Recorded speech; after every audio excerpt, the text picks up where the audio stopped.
Hello everyone, இன்றைக்கி நம்ம செய்ய போகிறது ரொம்பவே சிம்பிளான சப்பாத்தி சாப்பாட்டுக்கு சூப்பராக பொருந்தக்கூடிய ஒரு சிம்பிள் சைட் டிஷ் தான்.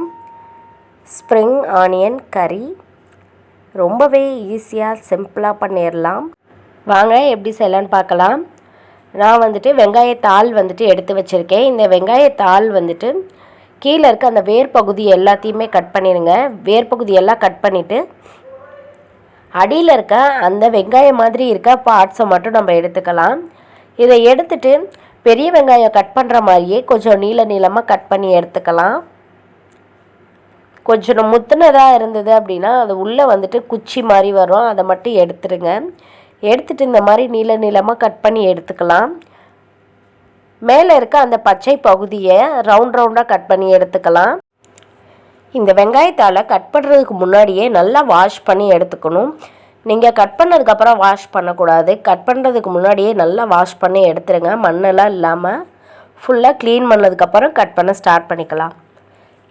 அதெல்லாம் நல்லா கட் பண்ணோடனே ஒரு கடாயில் 2 டேபிள் ஸ்பூன் ஆயில் ஊற்றிக்கலாம். அதில் 1 டீஸ்பூன் கடுகு, 1 டீஸ்பூன் ஜீரகம், ஒரு 5-6 பூண்டு பல்லு தட்டி வச்சுருக்கேன். எல்லாத்தையும் சேர்த்து நல்லா வதங்கினதுக்கப்புறம் நம்ம இந்த வெங்காயத்தாளோட அடிப்பகுதி கட் பண்ணோம் பார்த்தீங்களா, அந்த ஒயிட் கலர் பகுதியை ஃபஸ்ட்டு இதில் போட்டு நம்ம நார்மல் வெங்காயம் வதக்கிற மாதிரி நல்லா வதக்கி எடுத்துக்கலாம்.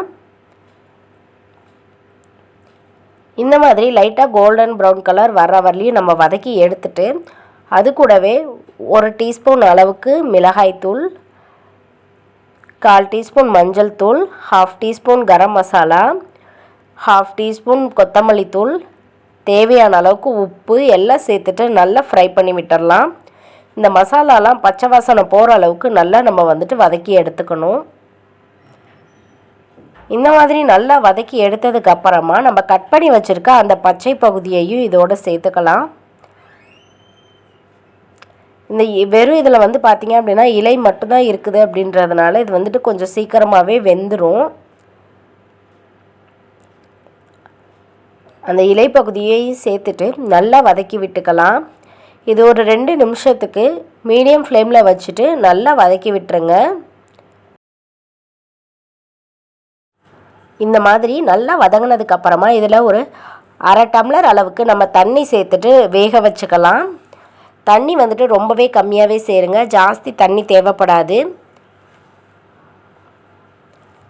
தண்ணி சேர்த்துட்டு எல்லாத்தையும் நல்லா மிக்ஸ் பண்ணி வச்சுட்டு ஒரு மூடி போட்டு மூடி வச்சிடலாம். உப்பு காரம்லாம் உங்களுக்கு தேவைக்கேற்ப நீங்கள் சேர்த்துக்கோங்க. பாருங்கள், இப்போ ஒரு 5 நிமிஷம் போல் நல்லா வேக வச்சு எடுத்தாச்சு. இந்த வெங்காயத்தாலெலாம் நல்லா வெந்து சைஸ் எல்லாம் சின்னதாகிட்டு நமக்கு வந்திருக்கு. இதில் தண்ணி கொஞ்சம் கூட இருக்கக்கூடாது. நீங்கள் மூடி எடுத்ததுக்கப்புறம் ஒரு 2 நிமிஷத்துக்கு இந்த மாதிரி நல்லா வதக்கி விட்டுருங்க. அதில் இருக்க அந்த தண்ணியெல்லாம் நல்லா இஞ்சியறணும். இந்த மாதிரி தண்ணி நல்லா இஞ்சினதுக்கப்புறம் இதில் 1/2 டேபிள் ஸ்பூன் அளவுக்கு கடலை மாவு சேர்த்துக்கிறேன். நீங்கள் தண்ணி இருக்கிறப்பயே சேர்க்கக்கூடாது. தண்ணியெல்லாம் நல்லா ட்ரை ஆனதுக்கப்புறம் தான் இந்த கடலை மாவு சேர்க்கணும். 1/2 ஸ்பூன் அளவுக்கு கடலை மாவையும் சேர்த்துட்டு இதை சிம்மிலேயே வச்சு ஒரு 3 நிமிஷத்துக்கு நல்லா வதக்கி விட்டுக்கலாம். கடலை மாவு சேர்த்தாச்சு அப்படின்னா நல்லா இருக்குமா இருக்காதான்னு நீங்கள் பயப்படவே தேவையில்லை. இதோட டேஸ்ட் ரொம்பவே சூப்பராக இருக்கும். நம்ம இதை சாப்பாட்டில் போட்டு பிணைஞ்சு சாப்பிட்றதுக்கு, சப்பாத்தியோடு சேர்த்து தொட்டு சாப்பிட்றதுக்கெல்லாம் ரொம்பவே சூப்பராக இருக்கும். ஒரு 3 நிமிஷத்துக்கு இந்த மாதிரி நீங்கள் நல்லா மிக்ஸ் பண்ணி விட்டுருங்க. அப்போ தான் அந்த கடலை மாவோட அந்த பச்சை ஸ்மெல்லாம் நமக்கு போயிட்டு நல்ல ஒரு ஃப்ளேவர் வரும். பாருங்கள், இப்போ நல்லா கிண்டியாச்சு. ஒரு 3 நிமிஷத்துக்கு மேலேயே ஆயிடுச்சு. இப்போ இதை நம்ம எடுத்துகிட்டு வேறொரு பாத்திரத்துக்கு மாற்றிக்கலாம். வேறொரு பாத்திரத்துக்கு மாற்றினதுக்கப்புறம் கொஞ்சமாக கொத்தமல்லி தலையும் மேலே தூவிக்கிறேன். ரொம்பவே ஈஸியாக சிம்பிளாக சப்பாத்திக்கு ஒரு சைட் டிஷ் நம்ம ரெடி பண்ணிடலாம்.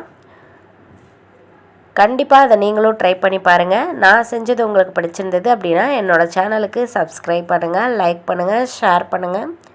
மறக்காமல் பக்கத்தில் இருக்க பெல் ஐக்கானையும் கிளிக் பண்ணுங்கள். தேங்க்யூ.